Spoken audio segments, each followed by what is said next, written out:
Hi guys, நம்ம இந்த வீடியோவில் லெஜெண்ட் ஆஃப் சன்லி எபிசோட் 7ல் என்ன நடந்துச்சு அப்படிங்கிறத பற்றி தான் பார்க்க போகிறோம். வீடியோக்குள்ளே போகிறதுக்கு முன்னாடி நம்ம சேனலை சப்ஸ்கிரைப் பண்ணாதவங்க சப்ஸ்கிரைப் பண்ணிக்கோங்க. அப்படியே மறக்காமல் பக்கத்தில் உள்ள பெல் ஐக்கானையும் கிளிக் பண்ணிக்கோங்க. நம்ம ஹீரோவை விட்டுட்டு அப்படியே அங்கேருந்து கிளம்புறாங்க. நம்மளும் அப்படியே அம்போன்னு உட்காந்துட்டு இருக்க டீமன் லார்டு, இவன் ஒரு சாதாரண மோட்டல், இவனுக்காக உன்னோட 500 வருஷம் கல்டிவேஷனை நீ யூஸ் பண்ணியிருக்க. இதை நினச்சி நீ வருத்தப்படலையான்னு கேட்க, எனது 500 வருஷம் கல்டிவேஷன் சொல்லி அங்க இருந்தவனுங்கெல்லாம் லைட்டா சாக்காக்குறானுங்க. ஆனா நம்ம ஹீரோ கூட இருந்த அந்த நொடிகள் எல்லாத்தையும் அப்படியே நினைச்சு பாக்குறாங்க. நம்மால் அவங்க கிட்ட சொல்லி இருந்திருப்பாரு, சில நேரங்கள்ல நம்ம எடுக்கிற முடிவு சரியா தப்புங்கிறது முக்கியம் இல்ல, விளைவுகள் எதுவா இருந்தாலும் நம்ம அதை செய்ய தயாரா இருப்போங்கிற மாதிரி ஆள் சொல்ல. அப்படியே அவங்க கண்ணந்து லைட்டா கண்ணீர் துளியும் வருது. அவ்வளவுதான், அனுமதி இல்லாம டீமன் ரிலமை விட்டு வெளியே போனதுக்காக நம்ம ஹீரோனுக்கு பனிஷ்மெண்ட் கொடுத்து அவங்கள ஒரு ஃப்ரோசன் செல்ல வச்சு லாக் பண்ணிடுறாங்க. இந்த பக்கம் நம்மாலும் நம்ம ஹீரோயின் கூட இருந்த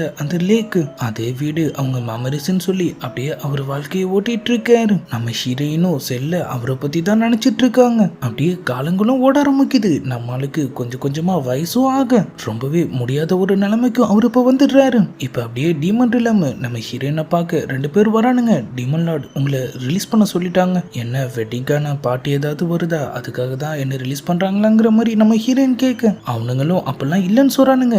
சரி, நான் எவ்வளவு நாளா இங்க லாக் ஆயிருக்கேன். அவனுங்க 1 மாசம்னு சொல்ல நம்ம ஹீரோயின், அப்பனா மோட்டல் வேலை 30 வருஷம் ஆயிருக்கும். நம்ம மோஃபங்கும் இப்ப இங்க வராரு. லார்ட் என்ன மன்னிச்சிடுங்க, என்னால உங்களை காப்பாற்ற முடியலன்னு சொல்ல நம்ம ஹீரோயினும், எலிட் சோல்ஜர்ஸை நீ அவ்வளவு நேரம் தடுத்ததே ரொம்ப பெரிய விஷயம், ஆனா கிடைச்ச டயத்துல தப்பிக்காம நான் தான் உன்னோட முயற்சி எல்லாத்தையும் வீணாக்கிட்டேன். அவங்க அப்படியே கிளம்ப போக ஆள் டக்குன்னு அந்த மோட்டல் இறந்துட்டான். அதை கேட்டு நம்ம ஹீரோயினும் ஒரு செகண்ட் அப்படியே ஒரு மாதிரி ஆயிடுறாங்க. இது நான் எதிர்பார்த்ததுதான். சாகும்போது நீ அவனை பாத்தியா? அவரும் பார்த்தேன். அவன் முகத்துல எந்த ஒரு பயமோ கவலையோ குழப்பமோ இல்ல, ரொம்பவே காமா இருந்தான்னு சொல்றாரு. நம்ம ஹீரோயினும் லைட்டா ஸ்மைல் பண்ணிட்டு, அவன் சிங்கியூன்னு எந்த ஒரு சூழ்நிலையும் தன்னோட மனசையும் ஆத்மாவையும் கட்டுப்படுத்த தெரிஞ்சவன், மரணத்தை பார்த்து மட்டும் அவன் பயந்துடுவானாங்கிற மாதிரி அவங்க கேட்க, லார்டு நீங்க அவரை திரும்ப தேட போறீங்களா? ஆனா நம்ம ஹீரோயின், அவன் பாஸ்ட் ஃபியூச்சரை பத்தி எனக்கு தேவையில்லை, நான் லவ் பண்ணது சிங்கியூன்னு தான், அவன் இப்ப இறந்துட்டாங்கிறப்ப நானும் என் லைஃபை பார்க்க வேண்டியதான்னு சொல்லிட்டு அப்படியே அங்கிருந்து கிளம்புறாங்க. அப்படியே கட் பண்ண அவங்க மேன்ஷனு, நம்ம ஹீரோயின் சூடா ஒரு குழியில போட்டுட்டு இருக்க அவங்க சர்வன்ட் அவங்களுக்கான ட்ரெஸ் ஆர்னமெண்ட்ஸ்னு சொல்லி எல்லாத்தையும் எடுத்துட்டு வராங்க. அவங்களும் அப்படியே அவங்களோட பழைய ஃபார்முக்கு மாற, நான் இல்லாம உங்களுக்கு எப்படி பொழுது போனுச்சுன்னா விசாரிச்சுக்கிட்டே அவங்க அப்படியே சாப்பிடவும் ஆரம்பிக்கிறாங்க. நீங்க இல்லாத நேரத்துல நான் மோஃபங்கெல்லாம் சேர்ந்து உங்க மேன்ஷனை ரொம்பவே நல்லா பாத்துக்கிட்டோம், ஆனா சூஸ் தான் உங்களை ரொம்பவே மிஸ் பண்ணுச்சு. யாரா அந்த சூஸ்ன்னு பார்த்தா அது ஒரு கிளி அங்கதான் உட்கார்ந்துட்டு இருக்கு. லார்டு நீங்க திரும்ப அவங்க கிட்ட மாட்டிக்கிட்டீங்களா? டீமன் ரிலம்ல நீங்க எவ்வளவு பவர்ஃபுல்லான ஒருத்தங்க இருந்தும் கூட இந்த மேரேஜ்ல இருந்து உங்களால தப்பிக்க முடியலன்னா இது எவ்வளவு பெரிய அவமானம் தெரியுமான்னு அது கேட்க, நம்ம ஹீரோயின் எதுவுமே பேசல. அப்படியே சாப்பிட்டுட்டு அமைதியா அந்த கிளி கிட்ட வராங்க. தோலை உரிச்சு நான் பார்த்திருக்கேன். லார்டு காமெடி பண்ணாதீங்கன்னு அது சொல்ல, நம்ம ஹீரோயின் அதை பிடிச்சி ஒரே அடிக்கிறாங்க. கதை உடைச்சிட்டு வெளியே வந்து விழுது. அவங்க மெய்டும், லார்டு சூசு பாவம், அதெல்லாம் அதுக்கு ஒன்றும் ஆகாது, பறக்க முடியாதுங்கிறதுனால அது இங்கேருந்து போறதுக்கு வாய்ப்பு இல்லைன்னு அவங்க சொல்றாங்க. லார்டுக்கு என்னதான் ஆச்சு? மோட்டார் ரிலம் போயிட்டு வந்ததுல இருந்து அவங்க ஆளே மாறிட்டாங்களே. அப்படியே கட் பண்ணா இப்ப அப்படியே மோட்டார் ரிலம தான் காட்டுறாங்க. ஒரு புது காட் பிறக்க போறதுக்கான சயின்ஸ்லாம் அப்படியே வானத்துல தெரிஞ்சிட்டு இருக்கு. அப்பனா ஸ்கைபியான்ல திரும்ப ஒரு காட் பிறக்க போறாரா? அங்கிருந்து இன்னொருத்தர், உனக்கு விஷயம் தெரியாதுல்ல, பல ஆயிரம் வருஷத்துக்கு முன்னாடி தான் ஸ்கைபியானோட கடைசி ஏன்ஷியன்ட் காட் பிறந்தாரு. அப்ப கூட வானத்துல இதே மாதிரியான சயின்ஸ் தான் தெரிஞ்சிச்சு. அநேகமா இது அவரா தான் இருக்கணும். அவரு கல்டிவேஷனோட புது லெவல் ஏதாவது ரீச் பண்ணிருப்பாருங்கிற மாதிரி ஆள் சொல்ல, இம்மோட்டல் லார்ட் இப்ப அப்படியே பதறிட்டு ஓடி வராரு. டிவைன் லார்ட் திரும்ப ஸ்கைபியாண்டுக்கு வந்துட்டாருன்னு நினைக்கிறேன். நான் போய் அவரை வரவேற்க போறேன். அங்க இருந்தவனுக்கு ஒண்ணுமே புரியல. நான் 9 ஹெவனோட மத்த இம்மோட்டல்ஸையும் வர சொல்லட்டுமா? இல்ல அவருக்கு கூட்டம்லாம் பிடிக்காது, நம்ம மட்டும் போயிட்டு வந்துடலாம். இப்பதான் நமக்கு ஆளையே காட்டுறாங்க. அந்த டிவைன் கார்டு வேற யாருமே இல்ல, நம்ம ஹீரோ தான். மோட்டல் வேலை அவருக்கான ட்ரிபியூலேஷனை முடிச்சுட்டு இப்ப திரும்ப வராரு. இம்மோட்டல் லார்டே அவர் முன்னாடி அப்படியே தலவானாங்க. உங்களுக்கு வேலை எதுவும் இல்லையா? இவ்வளவு தூரம் என்ன பக்கத்துக்காகவா வந்தீங்க?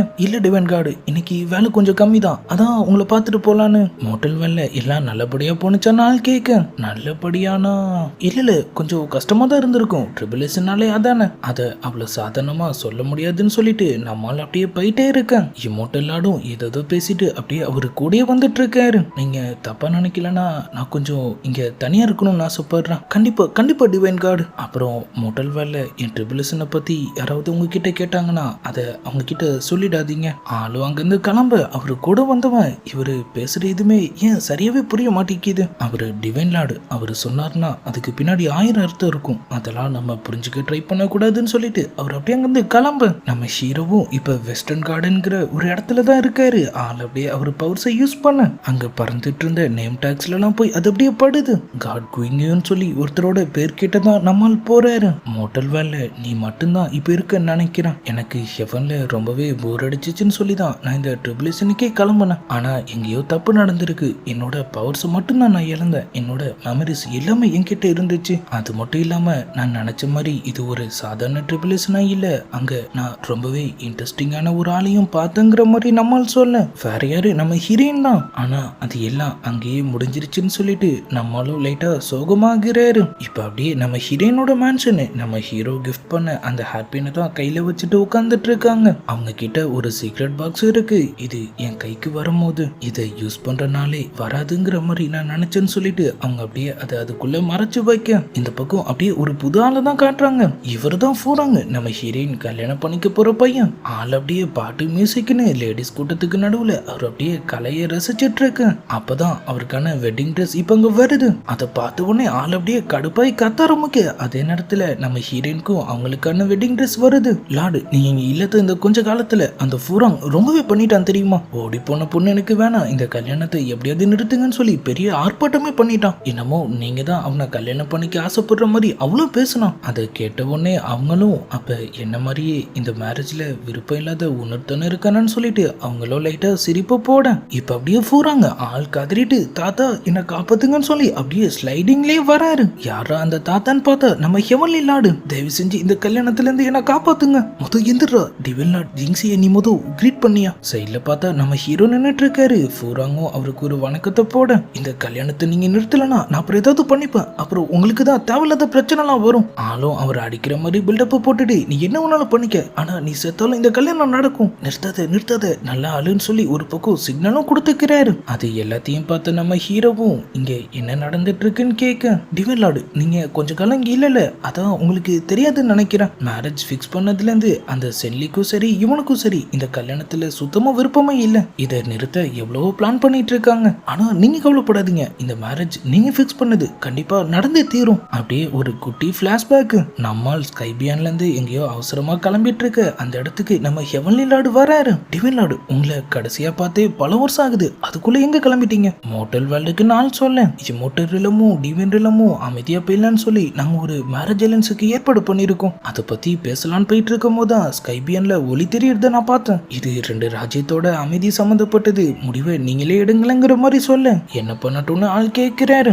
டீமன் ரிலம்ல இருந்து அசுரா ஸ்கைக்கிங்க தான் கேண்டிடேட்டா செலக்ட் பண்ணிருக்கோம், இது இமோட்டல்ஸ்க்கான கேண்டிடேட்டோட லிஸ்ட், நீங்க செலக்ட் பண்ணுங்க. ஆளும் 33வது நம்பர்னு சொல்ல அவரும் அப்படியே எண்ணி பாக்குறாரு. பார்த்தா நம்ம ஃபூராங்கோட பேர் எங்க இருக்கு. நம்ம ஹீரோவும் அப்படியே அங்கிருந்து கிளம்ப கதையை கேட்ட நம்ம ஃபூராங்க அப்ப இந்த நல்ல காரியத்தை பண்ணது நீங்க தானா. அட போயான்னு சொல்ல என்ன தைரியம் தான் நீ டிவைன் லார்ட் கிட்டே இப்படி பேசுவ எறா அந்த சாட்டைன்னு சொல்லிட்டு ஆளும் அவரை பனிஷ் பண்ண ரெடி ஆகுறாரு. ஆனா நம்ம ஹீரோ நிறுத்த சொல்லிட்டு அன்னைக்கு நீங்க இந்த நேம காட்டும் போது ஃபூராங் ஒரு பொண்ணுன்னும் ஸ்கை அசுரா கிங் ஒரு பையனும் நான் நினைச்சேன், ஆனா ஏதோ தப்பா இருக்கு, அவங்க 2 பேருக்குமே இதுல விருப்பம் இல்லைங்கிறப்ப மேரேஜ் டேட்டை நம்ம கொஞ்சம் தள்ளி வைக்கலாங்கிற மாதிரி ஆள் சொல்ல அவர் அப்படியே அங்கிருந்து கிளம்பிடுறாரு. இந்த பக்கம் ஃபூராங்க யார் ஏன் இந்த டிவைன் லார்டு பேரை வச்சுட்டு தேவையில்லாம இங்க 2 பேரையும் கோத்து விட்டுட்டாரு. சரி தெரியாம பண்றதுதான் தெரியல, இந்த மேரேஜாவது கேன்சல் பண்ண வேண்டியதானே, ஏன் டேட்டை மட்டும் தள்ளி வச்சிருக்காரு. சரி ஏதோ போய் தொலையுது, ஆனா இப்போதைக்கு நான் ஃப்ரீ தான், நான் போய் ஃபிளவர் டைட்டிய பார்க்க போறேன்னு சொல்லிட்டு ஆள் அப்படியே அங்கிருந்து எஸ்கேப் ஆக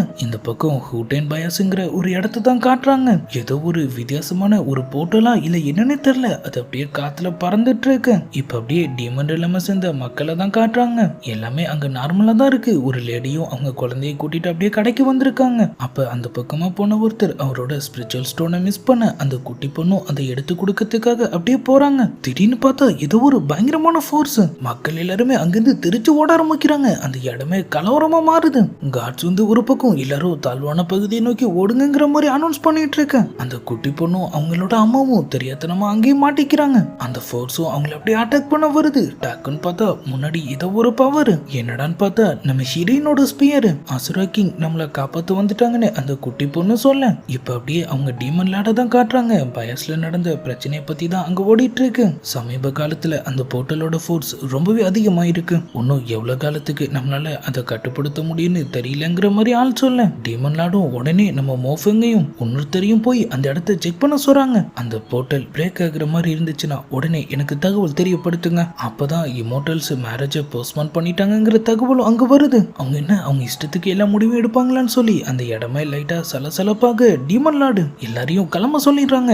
சென்லி நீ மட்டும் இரு, நம்ம ஹீரோயினும் நேரா அவங்கள போய் மீட் பண்ண. அவங்க ரொம்பவே வீக்கா இருக்கிற மாதிரி இருக்கு. என்னாச்சுன்னு கேக்கு 1000 வருஷத்துக்கு முன்னாடி ஜிமி கூட லார்ட் சண்டை போடும்போது அவங்களுக்கு ரொம்பவே காயப்பட்டுச்சு. பேலஸ் மட்டும்தான் அவங்களுக்கு பாதுகாப்பான இடம். ஆனா அவங்களை தேடுறதுக்காக அவங்க இந்த இடத்த விட்டு வெளியே போயிட்டாங்கன்னு ஆள் சொல்ல டீமன் லார்டும் அவங்கள கூட்டிட்டு போய் அப்படியே பேச ஆரம்பிக்கிறாங்க. இந்த மேரேஜ்க்காக நான் உன்னை ரொம்பவே கட்டாயப்படுத்துதா நீ நினைக்கலாம். ஆனா நம்ம டீமன் ரிலம ரெப்ரசன்டேட் பண்ண உன்னை விட ஒரு நல்ல கேண்டிடேட் இங்க கிடையவே கிடையாது. ஆனா நம்ம ஹீரோயினுக்கு கடுப்பாதான் ஆகுது. இந்த போர்ட்டலை சமாளிக்க முடியாம நம்ம இந்த அளவுக்கு கஷ்டப்பட்டுட்டு இருக்கோம். இமோர்டல்ஸ் நமக்கு ஹெல்ப் பண்ணணும்னு நினைச்சிருந்தா இன்னரும் யாரையாவது இங்க அனுப்பி வச்சிருக்கணும்ல. அதுலயும் அந்த ஃபூராங் அவ பேரை கேட்டாலே தெரியுது. நாட்டை பத்தி எந்த கவலையும் இல்லாம பொண்ணுங்க பின்னாடி சுத்திட்டு இருக்கான். அவனால நமக்கு என்ன பிரயோஜனம்னு அவங்க கேட்க ஃபூராங்க விடு, இந்த மேரேஜை யார் டிசைட் பண்ணான்னு உனக்கு தெரியுமா? வேற யாரு, அந்த ஹெவன்லி லார்ட் தானே? இல்ல டிவைன் லார்டு. நம்ம ஹீரோயின் ஒரு செகண்ட் அப்படியே ஸ்டன் ஆகுறாங்க. 1000 வருஷமா அந்த ஆள் செலிசன்ல தானே இருந்தாரு.